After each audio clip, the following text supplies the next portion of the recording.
Ladies and gentlemen, this is TVP World. You're watching another edition of Break the Fake, where we debunk fake news and combat false narratives.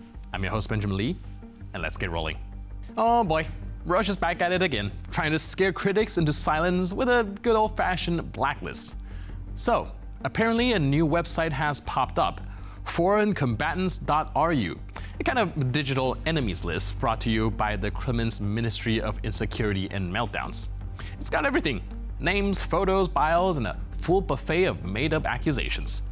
The site labels over 1,100 people from 65 countries as mercenaries inciting bloodshed, and my personal favorite, distorting facts, which, coming from Russia, is like getting a noise complaint from a leaf blower. Now, among those distorting facts are nearly 60 Polish politicians, journalists, and activists who have been blacklisted for having the audacity to, wait for it, support Ukraine. Scandalous, I know. So, let's take a look at a few of those dangerous warmongers. Now, one is Mayor of Warsaw and presidential hopeful Rafał Trzaskowski. His crime? Supporting military aid to Ukraine. That's it. Apparently saying that's helped the country being bombed now gets you labeled a mercenary. Now, the site also drags Gazeta Wyborcza journalists who are apparently guilty of disseminating Kyiv propaganda, otherwise known as reporting things Russia doesn't like, and the Open Dialogue Foundation, which, brace yourself, give aid to refugees. What monsters feeding people in a war zone. Now, this isn't just some weird blog post from your conspiracy-obsessed uncle. The site is actively promoted by Rybart, a pro-Kremlin Telegram channel with a massive following run by a former Russian special operations guy, and apparently funded by Rostec, Russia's state-owned arms manufacturer. Because of course your war propaganda needs to be bankrolled by the people who make the bombs. Now, come clean, I did comb through their list hoping to see a familiar face. Well, yours truly perhaps. But no, nada, nothing, not even a typo. What do I have to do to get the little shout out, Kremlin? Honestly, I'm hurt. Anyways, the website claimed that this is all a warning, a gentle nudge to foreigners who might be thinking about helping Ukraine. But of course, the goal here is to create a chilling effect. Speak out, help Ukraine, and we'll put you on a naughty list. But here's the thing. The more Russia does this, the more it looks like a paranoid empire in decline, lashing out at journalists and soup kitchens like there's some NATO death squad. And now we move to Sergei Lavrov, Russia's top diplomat, whose idea of statesmanship increasingly resembles a Bond villain monologue typed out during a vodka hangover. This time, he's outdone even his own standards of subtlety by referring to Ukrainian President Volodymyr Zelensky as a creature. Not a leader, not a politician, just a creature, somewhere between golem and political nuisance, apparently. And if that wasn't statements like enough, Lavrov added that Zelensky really needs a last bullet. The kind that you don't live through. Вместо того, чтобы цыкнуть на это существо, как он русских называет, Урсула фон дер Ляйен и же с ней заявляют с пафосом, что нужно отдать последнюю нитку, последнее ружье, последний патрон. Значит, последний патрон Зеленскому не помешал бы, конечно. Но, в общем, все до конца, чтобы только он победил русских, потому что Зеленский со своей армией защищает европейские ценности. Это ни у кого не вызывает в Европе это отторжение.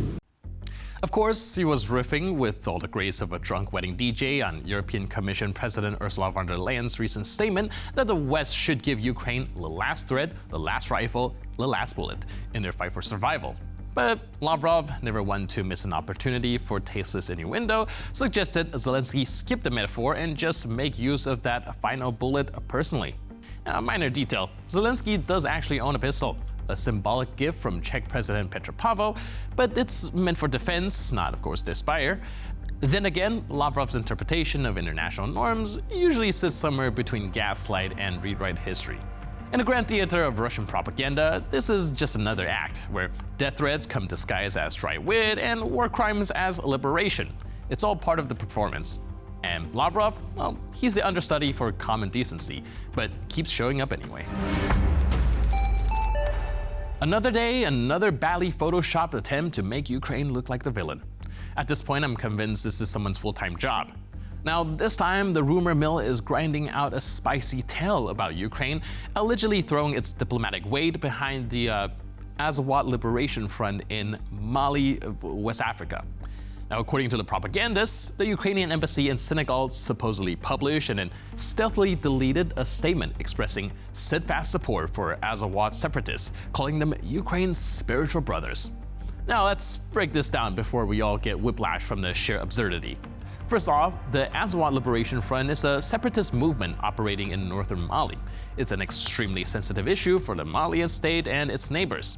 The idea that Ukraine would suddenly decide, hey, let's endorse a separatist group in West Africa is straight up confusing. And who's pushing the story? A regional media outlet, conveniently unnamed, conveniently unverified. Here's a reality check. The Ukrainian Ministry of Foreign Affairs has confirmed that no such statement was ever published. Not through the embassy in Senegal, not on a burner Twitter account, not even script on the back of a napkin in a cafe. So, why invent this nonsense? See, Russia has been working overtime to win hearts and minds across Africa, waving flags, funding troll farms, and pretending to be the Robin Hood of international affairs while deploying the Wagner Group to drain the continent of its resources. But Ukraine getting sympathy, solidarity, or support from African nations? Well, that's a threat to Moscow's narrative monopoly. And when that monopoly feels shaky, disinformation becomes a duct tape. This fake communique is less about Azawad and more about Russia sowing discord in regions where public opinion still isn't fully cemented. It's weaponized rumor dressed up as local reporting. So, the next time you see a post about Ukraine supporting some obscure foreign conflict, ask yourself, who benefits from this lie? And then maybe ask, who keeps getting caught telling them? On Palm Sunday, a Russian ballistic missile struck the Ukrainian city of Sumy. The blast killed 35 people and wounded over 120 more, including children. It was a brutal, indiscriminate attack. But if you tune into Russian state TV, you wouldn't have heard about a war crime. Oh no, you'd have heard Vladimir Solovyov, Kremlin mouthpiece and professional empathy vacuum, casually referring to those civilian deaths as, wait for it, collateral damage. Что в результате удара баллистикой, как они говорят, большое количество жертв среди военнослужащих, но так как всегда прикрываются мирными, то да, страшная трагедия, также погибли мирные жители. И Запад начинает говорить, да, что это не спровоцированное жестокое убийство, что это уничтожение мирных жителей. Минуточку. А куда делся термин collateral damage, сопутствующий ущерб? Yeah, because when your missile flattens homes and lives on a religious holiday, the real tragedy is bad PR. Solovyov didn't flinch. He didn't equivocate. He didn't even fake remorse. He just shrugged and filed the death of Ukrainian civilians under, oops, our bad, like Russia accidentally knocked over a flower pot, not obliterated city block. Now, this isn't just one man's vile rhetoric. It's the Kremlin's entire playbook. Commit an atrocity, deny it, deflect blame, and if caught red-handed, downplay it, normalize it, rebrand it as routine wartime logistics. Collateral damage, like we're all just supposed to nod along and say, yeah, of course, 35 dead civilians, part of a balanced military breakfast. But let's be clear, there is no such thing as collateral damage when you deliberately target civilian infrastructure.